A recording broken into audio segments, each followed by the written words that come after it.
is the role of the British bases on the war in Gaza? How far is Britain willing to go to let Israel materialize its vision of a greater Israel? And what does this mean for Cyprus and its people? Joining me today on Uncensored Voices is author of Keeny Meeny, the British mercenaries who got away with war crimes, and editor of Declassified UK, Phil Miller.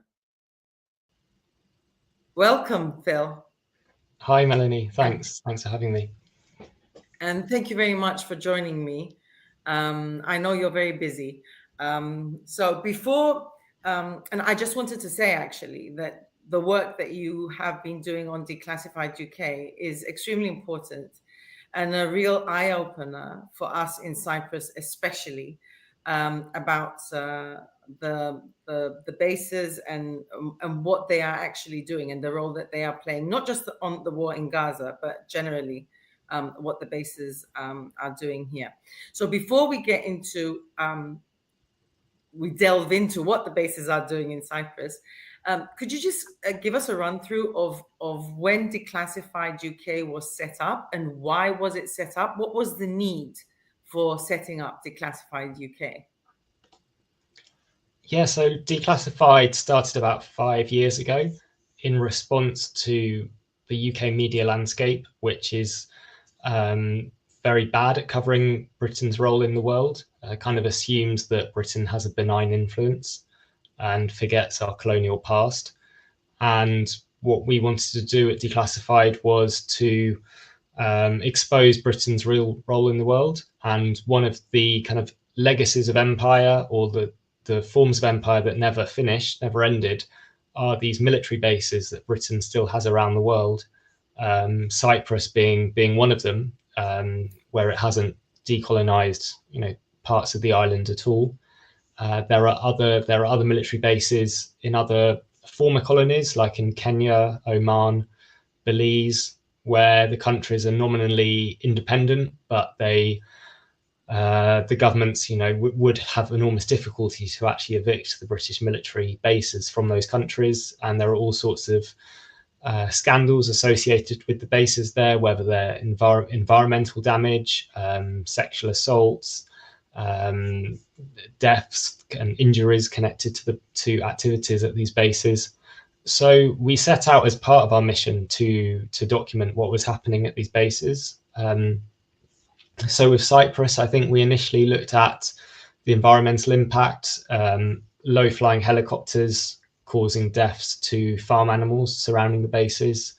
We then moved on to look at the role of the base in supplying the Saudi military during the war in Yemen. So we saw there was a flight going every week from BAE Systems, which is Britain's largest arms company, from their base in England, their factory, which has a runway airport built into it. It was sending a weekly cargo flight to a Saudi military base via RAF Akrotiri on Cyprus, and it was staying there overnight, refueling.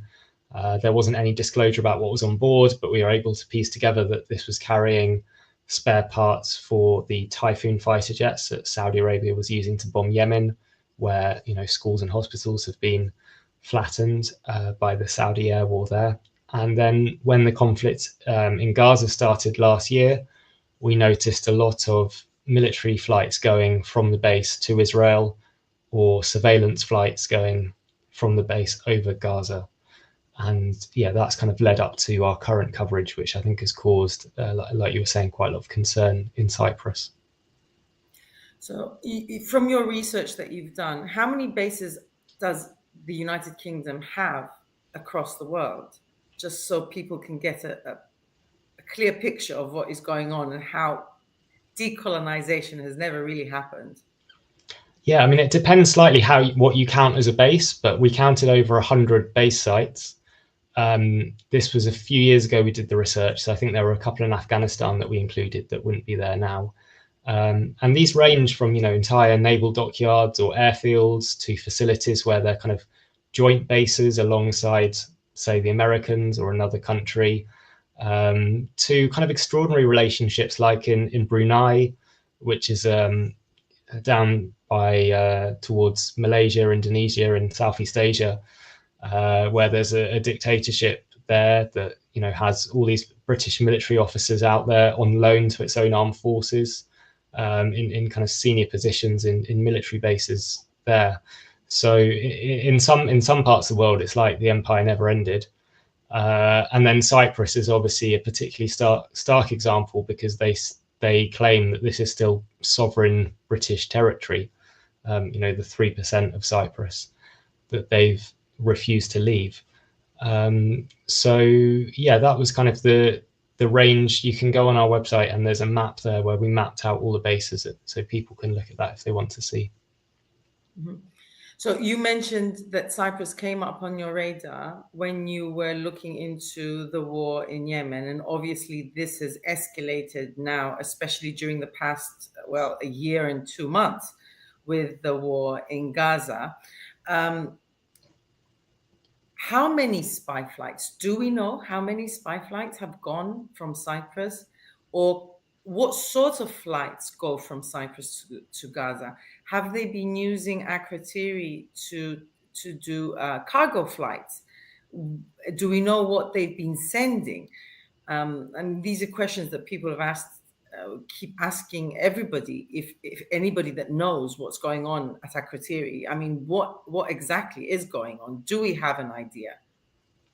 Yeah, so the surveillance flights, we have quite a good idea about their movement. There've been, I think, over 450 at last count. They began in December. Is this since October 7th or before?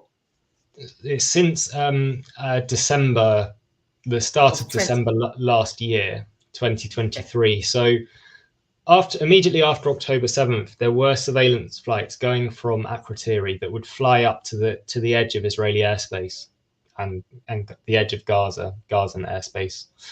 And then they'd circle around there quite a few times and then come back. And then after the ceasefire agreement broke down, end of November, start of December last year, the UK Defence Secretary announced that they were going to do these surveillance flights actually over Gaza itself, supposedly to gather intelligence to help Israel rescue the hostages. And we found these flights have been going almost twice a day since then, virtually every day. And they spend about 5 hours at a time in the air, much of that over Gaza. Now, whether this is really to help rescue hostages is pretty contentious, because Israel has rescued very few hostages through military means. And when it has done, in almost every case, huge numbers of civilians have died in those raids. So it's pretty questionable why the Royal Air Force would want to support that kind of activity. And of course, most of the hostages who have been released were released in that ceasefire deal before these flights even started. So if the UK was serious about getting hostages out, you would have thought it wouldn't bother with these flights at all, and it would just put a lot of diplomatic pressure on Netanyahu to do a deal to get the hostages out, which is what many of the hostage families want anyway. So that's led people to wonder and question whether these flights are purely looking for hostages, or if this intelligence is being shared with the IDF for other purposes, which would raise, quite worrying implications, given how often the Israeli military is hitting civilian targets in Gaza. So that's the surveillance flights, and we actually managed to film one of them taking off from Akrotiri. In addition, there have been military cargo flights, both British and American, going to Israel. The British deny these are carrying weapons. They say they're carrying medical aid or carrying diplomats. It's hard to corroborate the number of flights that there have been with the amount of with the number of diplomatic visits or amount of medical supplies that are supposed to be sent. There does seem to be a discrepancy there. And the US military flights include special forces planes, planes that are known to be used by US special forces. So that obviously raises concerns that these flights may have been carrying weapons, given that the US military is known to be supplying weapons to Israel in vast quantities. And then aside from that, you've also got from Akrotiri the Typhoon fighter jets Royal Air Force Typhoon fighter jets this time, going to bomb Yemen. I think they've done it at least 5 times. So instead of outsourcing that to the Saudis, they've been, since January this year, they began doing that themselves to bomb the Houthis in response to their blockade on Israeli-linked shipping in the Red Sea, which the Houthis said they were doing in solidarity with Gaza until enough humanitarian aid was allowed to enter Gaza. And flights have also gone on the 2 occasions when Iran has been targeting Israel. The Royal Air Force dispatched fighter jets to try and intercept some of those projectiles when they were over Iraq and Syria. So it's been a hugely significant base this last year. Well, yes, for us, it's actually quite obvious and evident because we actually get to see the planes that take off and land, because they fly quite low over not just Akrotiri, but the whole of Limassol. And when Iran launched the rockets towards Israel, we could see them flying over Limassol. So for us, it's not a surprise, but at the same time it is, because although we had the bases for so many years, we've been brought up basically side by side, and we know what it means to have a base. It's never been so evident and so intense in what we've been seeing going on at this moment. But you mentioned before the surveillance flights, and I remember you Declassified doing a piece on the World Central Kitchen aid workers being killed and targeted. Basically, they were, for use of a better word, they were stalked basically and targeted in the way that we know happened. And just before that, there was a spy flight over Gaza. Have you linked other such events to spy flights going over Gaza? Yeah, so with the World Central Kitchen strike, which killed 3 British aid workers who were all military veterans themselves, we were able to show from open source flight radar data that there was a British surveillance plane in the air over Gaza in the hours leading up to their assassination. And the time that the actual killing happened, it was returning to Akrotiri by that stage. But it gathered footage that would seem to shed light, or could potentially shed light, on the build-up to their deaths. And we did a Freedom of Information request to the UK Ministry of Defence to ask for the footage, and they refused to disclose it to us. They also said they wouldn't give it to the families of the aid workers who died, which we felt was particularly shocking.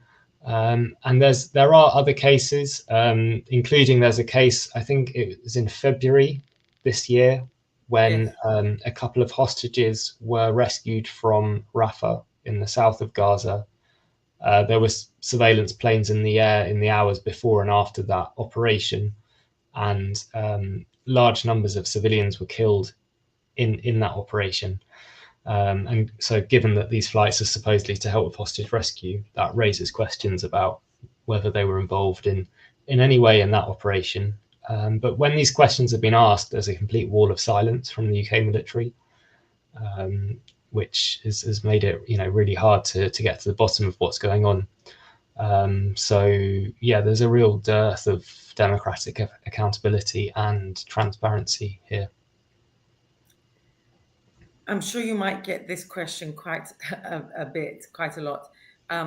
Did you expect anything better from Keir Starmer compared to Rishi Sunak? Did you expect that things would change, or things would be better, or he'd have a different stance on the war in Gaza? I think some people hoped he would because of his background as a human rights lawyer. At Declassified, we'd covered his rise quite closely since he became Labour Party leader. His kind of purge of the left of the Labour Party, his treatment, his involvement in Julian Assange's case from his time as Director of Public Prosecutions. And there was certain legislation to do with undercover policing that the Conservatives put through that he whipped his MPs to support.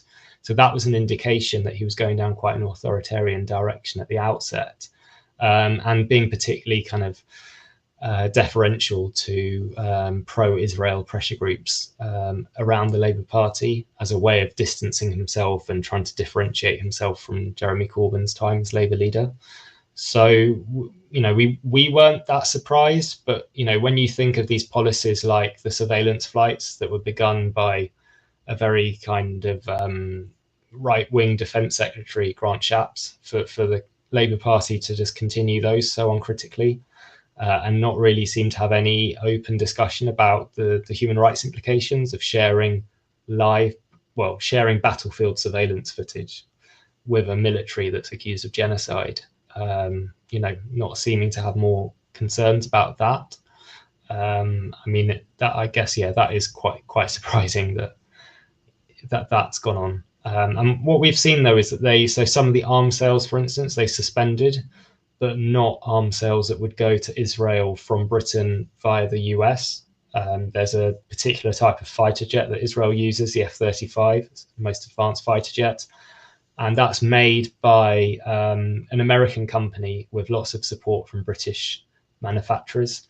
So the UK's refused to put an embargo on parts for that aircraft that are shipped via the US. So it seems like as much as Labour wants to pay lip service to international law, it will only go so far as America's interests and what the US empire, for want of a better word, would allow or tolerate in Whitehall. Well, last week, Starmer was in Cyprus. He paid a very quick visit to the Cypriot president, Nikos Christodoulidis, and then he visited the troops on RAF Akrotiri. And he said, and actually this sentence from his speech to the troops went viral. It was all over Instagram and Facebook and all the other social media, that we are very proud of you, but we can't necessarily say exactly what you're doing here. And there was a lot of people writing below that, yeah, we know what you're doing. You're being complicit in genocide. And this has come after, this is only the second visit of a UK Prime Minister after 1971, when Edward Heath came to Cyprus. And 3 years later, we had a coup and an invasion. So people are quite, not that anything like that would happen again, but hopefully not. But people were worried about it, and we are still worried about it, because this is the first Prime Minister to come after Turkey has occupied Cyprus. And within all the chaos that is going on at this moment in the Middle East, and Israel invading Syria, taking Golan Heights completely, taking other 3 villages in Syria. And what we're witnessing basically is the carving up of Syria. Starmer's visit to Cyprus has got a lot of people on edge. What would you make of this visit? Yeah, I think that comment about him saying, people don't know what's going on here was quite telling. I think that he shot himself in the foot by saying that. Yeah. In the UK, there's been a lot of pressure from the right and the kind of nostalgic right, people like Nigel Farage, over this recent deal, or this deal that the UK is trying to do with the Chagos Islands. So they're this British colony in the Indian Ocean that hosts a major US military base, Diego Garcia. And the UK has never really had legal sovereignty over those islands, but the International Court of Justice has said the sovereignty belongs to Mauritius. So the UK has done this deal to eventually give the base, the island that the base is on, back to Mauritius in, I think, 99 years' time. But that's caused a big backlash from the kind of far right in the UK. They're saying, Starmer's giving away parts of Britain, and all this kind of rhetoric. And they've said, well, is Cyprus going to be next? So possibly the visit was in that context to show, that he is still holding on to Cyprus and there won't be any changes there. But also, like you say, with everything happening in the Middle East at the moment, for him to visit Cyprus, again, it sort of shows that he's very aware that the bases are there and, keen to keep using them for all the kinds of things that we've seen happening and haven't been allowed to see happening over the last year. So yeah, I think it shows that he's pretty keen to keep hold of the bases there.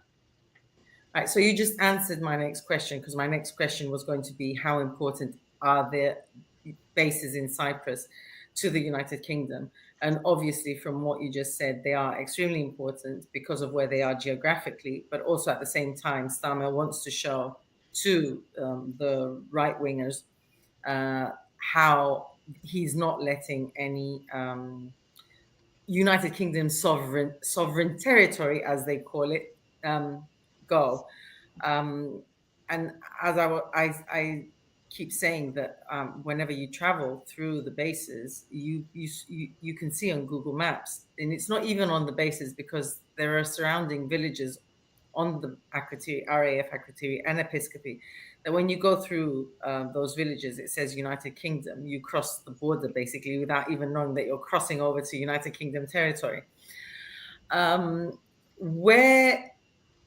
far do you think the UK will bend over backwards to facilitate what is going on at the moment in the Middle East, and facilitate basically letting Israel materialize its vision of a greater Israel? Because me being one of those people, a lot of people have been saying, especially in the past year, that Israel's end goal is a greater Israel. And within that greater Israel, there is Syria, Lebanon, part of Egypt, part of Jordan, and part of Saudi Arabia. And a lot of people have said that that's ridiculous, that's conspiracy theories, but now we are actually watching it materialize on our phones, basically. There's an ongoing genocide in Gaza. They're taking over the West Bank. They've invaded Lebanon, and now they've invaded Syria. So when do you think England will say, the UK, I keep saying England, but the UK will say, enough, you've taken enough? Do you think there will ever come a point where they will say, you've taken enough? Well, I think there are kind of two dynamics going on. There's the extent of kind of Israel's ability to influence the UK, and there's also the UK's desire to fall in line behind the US. Obviously, with Trump presidency coming in, it was Trump who recognized Israel's illegal annexation of the Golan Heights, part of Syria, in 2019. The UK then, with Boris Johnson as Prime Minister, actually didn't go along with that, and it reaffirmed its recognition of the Golan Heights as part of Syria. But it's not as if it put sanctions or anything on Israel to punish them for illegally occupying another country, as it would do, say, with Russia. So, there's a bit of kind of dissonance there. And yeah, they have been giving Israel a pass for a very long time. Obviously, much of this annexation of the West Bank is pretty irreversible now, and Trump looks set to accelerate that. I think, the UK does see its place in the world, or UK elites see their place in the world as being a facilitator for the US. So having these bases like on Cyprus that the US can use is a way of kind of guaranteeing our status as a partner of the US. Equally, there's Ascension Island in the Atlantic, which is a major listening station for the NSA.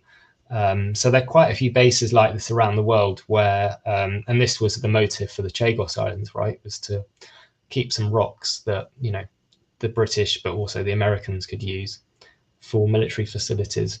So I think, yeah, it will be interesting to see how far this Labour government goes with following the Trump administration's policy towards the Middle East.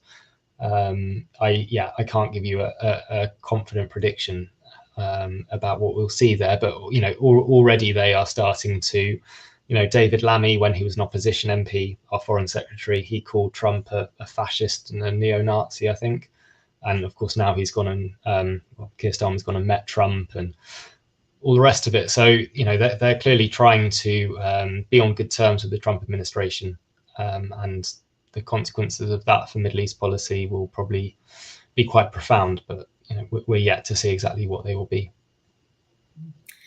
Coming back to Cyprus, as you well know, apart from Akrotiri, there's Episcopi base and also Declassified base, but we also have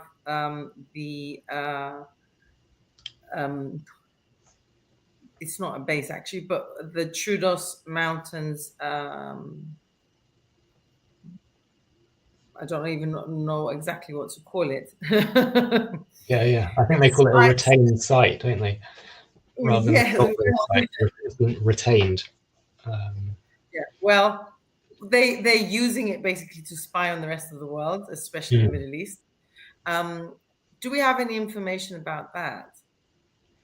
There was some stuff that came out, I think, from the Snowden leaks about how that station was able to tap into communications in Iran, but also Israel. But these leaks were from around 2009, when actually the UK had a slightly more circumspect position on Israel, and they would try and it was either the US or UK were hacking into Israeli drone feeds over the Golan Heights to check that they weren't about to do a major provocation with Iran. And GCHQ actually had this assessment back then that Israel was, as much of a liability in the Middle East. It could be as much of a threat to UK interests because, of what we've seen, the sort of behavior over the last year, the kind of provocative strikes with Iran that it's engaged in. 15 years ago, the UK was able to recognise that Israel might do things that weren't in Britain's national interest. That perspective seems to have been somewhat lost more recently. But again, that just shows the capabilities of that site up on, like you say, Mount Troodos, the highest point in Cyprus. And that's a really good example, probably one of the best examples of that base being used by the Americans as well. And obviously the importance of these bases for America and Britain's relationship with America and what Britain gives to America. Mm-hmm. Since you've mentioned the Americans as well again, we do know, and this is from research that Declassified has done again, and also from what we can see on the ground, we do know that there are American troops stationed at Akrotiri. Do you have any idea for how long this has been going on, and if there has been an escalation or an addition to numbers since the war in Gaza? Yeah, we've got good pieces on our website that have like the exact numbers and I think some of the history to it as well. I don't think we've got more recent figures on the increase in the last year, but obviously, like you say, it's pretty obvious these flights going out. We hired a cameraman to film outside the base, I think this last month, and in the footage you can see American Black Hawk helicopters, which aren't the type of aircraft that the British military operate. So they're not really making a secret of it, although, like you say, they're not supposed to be there. It is quite an extraordinary setup. Okay. Just to get a feeling of what the British people think of what the UK is doing in the rest of the world. Are British people aware of what's going on? Or is it something that doesn't really bother them, or has that changed since the war in Gaza? Yeah, I think more and more British people are aware of this British base on Cyprus and concerned about its role in the genocide in Gaza. But that's only really people who are consuming independent media, followers of Declassified and so on, which are growing, but they won't find this being covered in the mainstream, in the national press. And so, sadly, the vast majority aren't aware of it. We have seen more MPs asking questions, but like you said, the protest. Jeremy Corbyn has asked questions as well. Yeah, Jeremy Corbyn. There have been a couple of others as well. So I think kind of socialist left-wing MPs are concerned about it. Obviously, they're a minority in our parliament now. But in Cyprus, it seems like it's having more resonance, our work, and it's good to see, the protests that have gone on there outside the bases. It seems like our work's being picked up there. I mean, you can probably tell me more about that side of it. It has actually quite a bit, and just to let you know that one of the things that got people moving and got people to react were the pieces that you did in Declassified, because there have been rumors. People knew what was going on, but you just needed somebody to come out with facts and tell you that this has been going on, and these are the number of spy flights, and because you come out with facts every single time. So and there's no one from the UK government or from the military has said no, this is not happening. They just refuse to comment on it. So their silence is basically to us admitting that yes, this has been going on. And a lot of the demonstrations that have happened outside the bases are calling for the bases to leave Cyprus. And quite a few of the people that were there as well were British people, British citizens that happened to live in Cyprus as well. And they were holding up banners saying, "I'm ashamed to be British." And that is actually quite... it gives us courage to keep going on and keep fighting for transparency and accountability, because these are two things that the bases do not have. They don't have transparency. They've never let the Cypriot people know what's going on, even though that they should. They are obliged to, if it puts the Cypriot population in danger. And during the attack from Iran, it clearly did.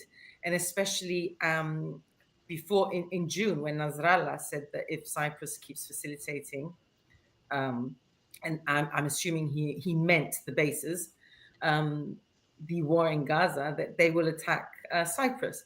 Attacking a sovereign base does not mean that they're going to target the base exactly. There are people living around the base, and there are Cypriot people living in the villages right next door. So we got to feel the heat. Really, it was really intense at that point in time. You said, you mentioned mainstream media and independent media. Have you felt at all,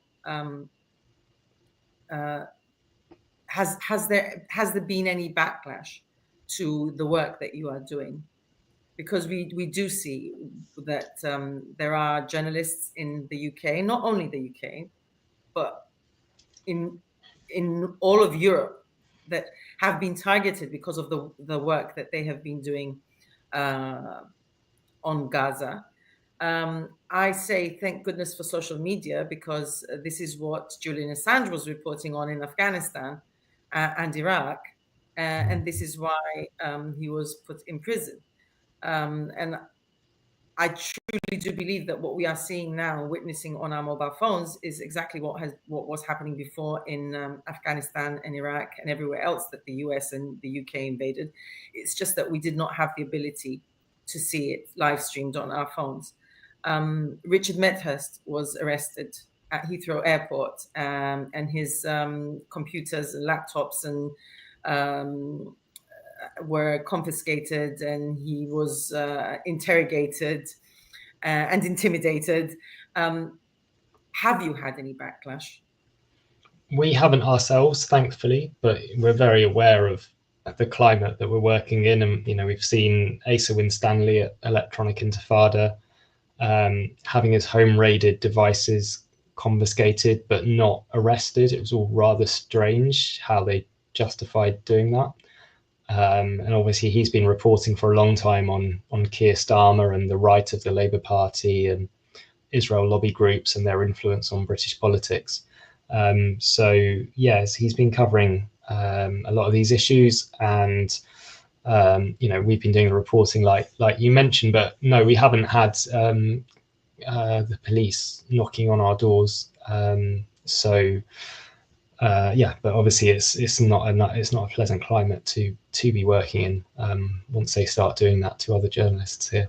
You mentioned that you are independent media. Independent means that you are not funded by anybody apart from people. we the people. And you are doing like a fundraiser now for research that you want to do in 2025. So this is your chance to say. Yeah, thank you. Thanks for mentioning that. Yeah, so we've got a fundraiser at the moment to raise money for our investigations next year. The details are on our website. You can donate through PayPal. And yeah, we've had more and more people join us this last year, and that's really helped us keep doing this reporting on the genocide in Gaza, and particularly the UK's role through Cyprus, which I guess is something that we're doing that you won't read or see somewhere else. Yeah. Well, thank you very much for your time, and thank you very much for all you do and the work that you've been doing. And hopefully you'll get enough funding for next year, so you'll continue your good work. And who knows, maybe we'll see you in Cyprus soon. Thank you, Melanie. Yeah, that would be lovely. Thank you very much.